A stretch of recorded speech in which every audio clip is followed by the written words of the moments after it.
Hi friends, welcome back to my channel, Make It Make, where I always try to encourage you, if you can't get it to make, then make it make. Today, we are going to be making its beef cabbage soup. I'm super excited about this soup because I know the colder months are coming and I love soup. I just love being able to conveniently go down into my pantry, open up a jar of soup, pour it, warm it up on a nice cold day. I love it. It's just super easy. The book I'm going to be referring to is called Treasured Recipes. Okay. I tried to call the people to get more information on how I can get a hold of this book. I just was not able to get a hold of them.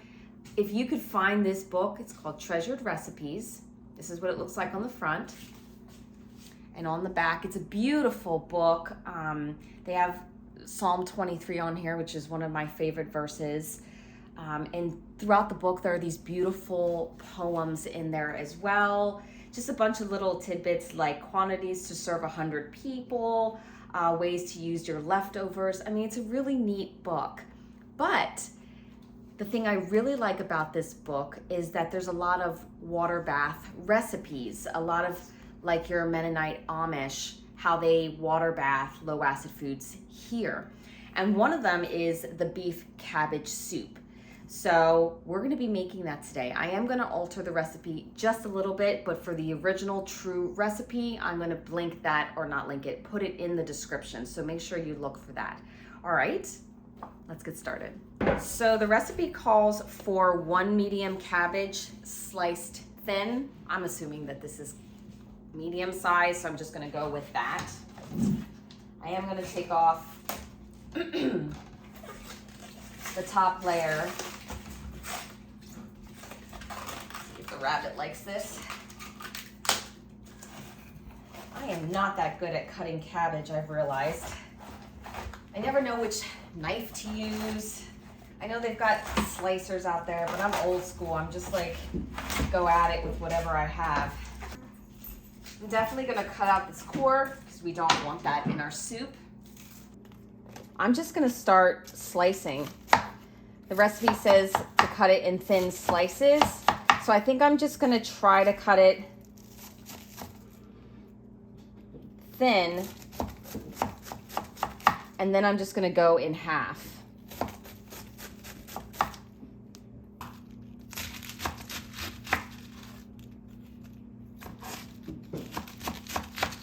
Meanwhile, I have my stock pot here. It's my extra canner. And I'm gonna place all this cabbage in here and then get started cooking the ground beef. But in the meantime, you know, I have a holding place for this cabbage. All right, so the recipe calls for 3 pounds of ground beef. But given the times that we're in right now, I'm just gonna put 2 pounds in and stretch it as much as I can. You know, meat is expensive. And I'm finding out these days that you can cut a good part of the meat and still be able to get away with it and have full bellies. So that's what we're gonna do here. So basically what I'm doing here is I'm just gonna cook this meat the whole way through. I don't wanna overcook it, but you know, make sure that it's nice and cooked through. At this point, if you wanna add seasonings, you can. I'm gonna add my seasonings when we get everything all in one pot, but everybody does their own thing in the kitchen.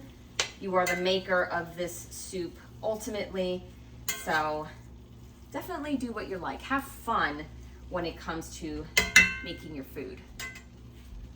Our meat is nice and browned, fully cooked. Next, we are going to need 3 cups of celery. So I'm just gonna start taking these apart, give them a good wash, and start chopping.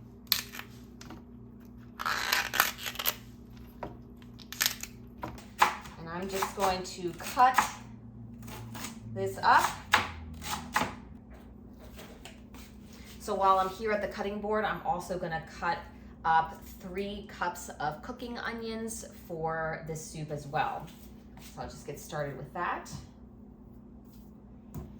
It's already smelling amazing, absolutely divine in this kitchen. I love the smell of a nice fresh onion.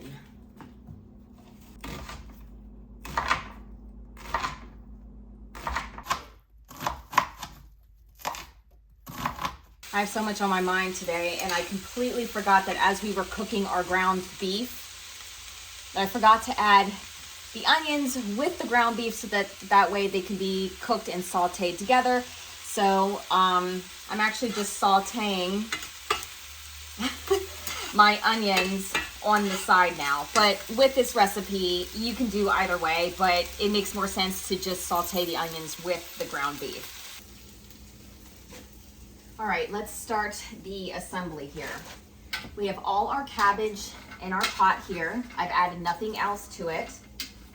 Okay.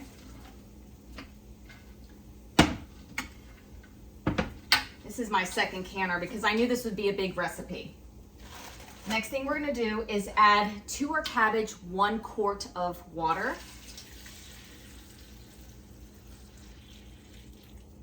3 cups of chopped celery.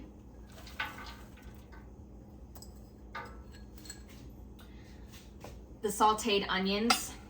I almost think that sauteing them is gonna make the soup a little bit more tasty. So 3 cups of the onions.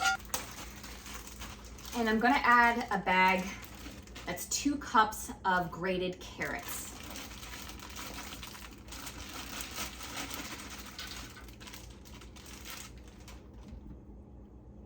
This recipe calls for 30 ounces kidney beans or great northern beans. I don't like kidney beans in a soup. That's just me. I know it sounds weird. Maybe it's my culture or background on different beans going with different things, but I really like navy beans. So I'm gonna put 30 ounces of navy beans. Definitely choose the bean of your choice, but this is what I'm gonna go with. Adding to that 1 quart of stewed tomatoes, and I made sure that mine were nice and diced.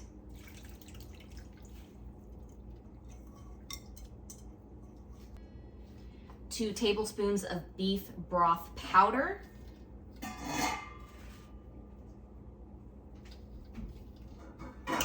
The recipe calls for 2 quarts of tomato juice. Now I'm making it I'm gonna use what I have. I have 1 quart of tomato juice and then 1 quart of a sauce. It's kind of between a sauce and tomato juice. So I'm just gonna be using what I have here.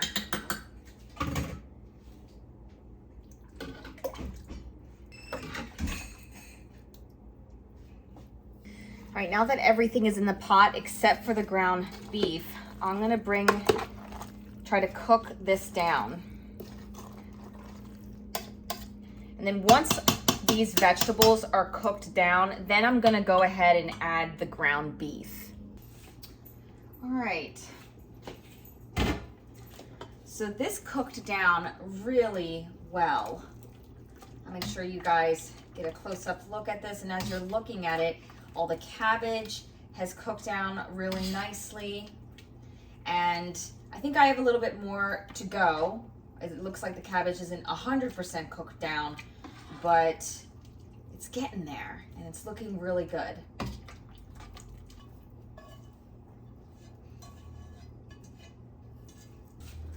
So with this recipe, you know, it's like it doesn't have exact measurements for the cabbage. So I don't know how thick or how thin this soup should be. So I'm wondering about that.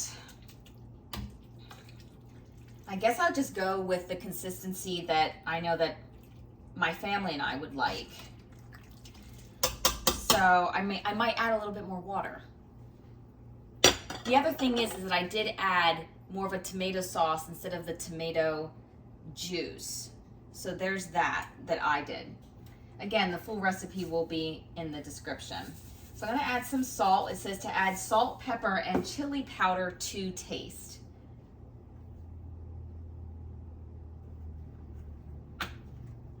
pepper here.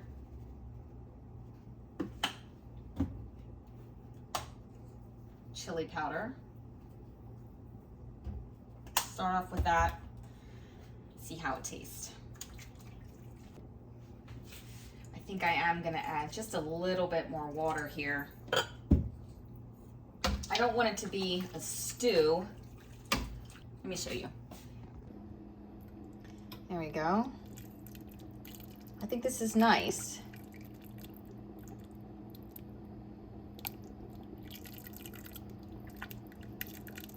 All right, so the soup is done and it tastes really good.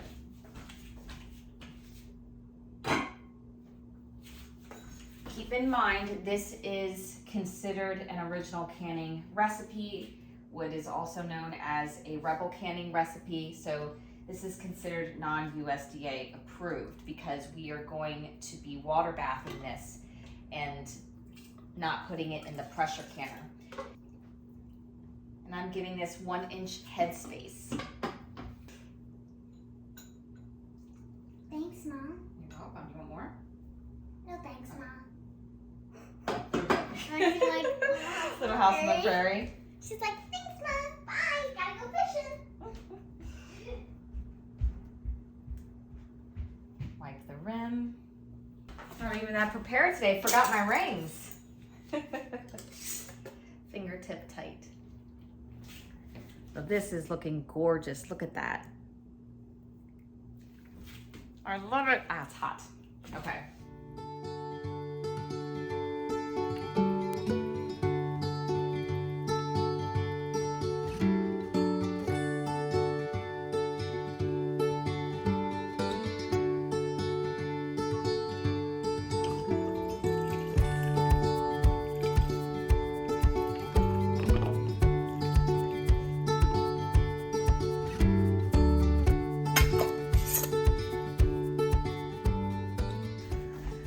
I'm actually really pleased how this soup turned out.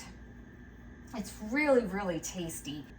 I think for me, I probably would have wanted it to be a little bit more juicy, not as thick. So as you're making the recipe, even if you added more tomato juice or water, definitely make sure it's the consistency that you like. We are going to be doing a 3-hour water bath for this. And if you're not familiar with some of my techniques that I water bath low acid foods, I'd suggest that you would definitely do some research on that and see if that's something that you want to do for yourself. I do have a whole series on it, but for people who are interested in it, the recipe says 3 hours.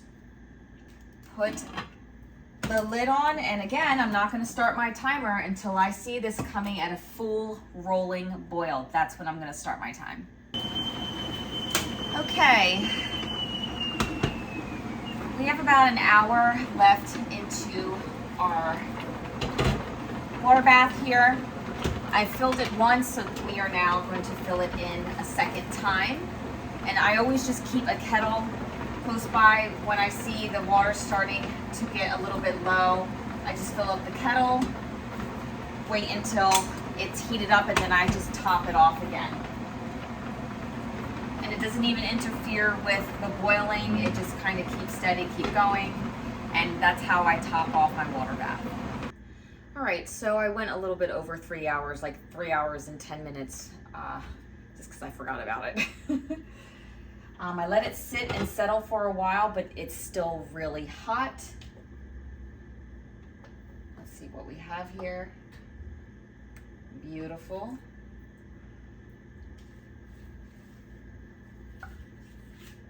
I guess you can't see there. I'm gonna put these on the counter and then we'll take a look. Okay, so here it is. Sorry for the glare there, but it turned out really, really well. It tastes fantastic. This is definitely gonna be a favorite at our house. So I'm super excited to open them up. I did have a bowl earlier as I was canning. I mean, if not, why not?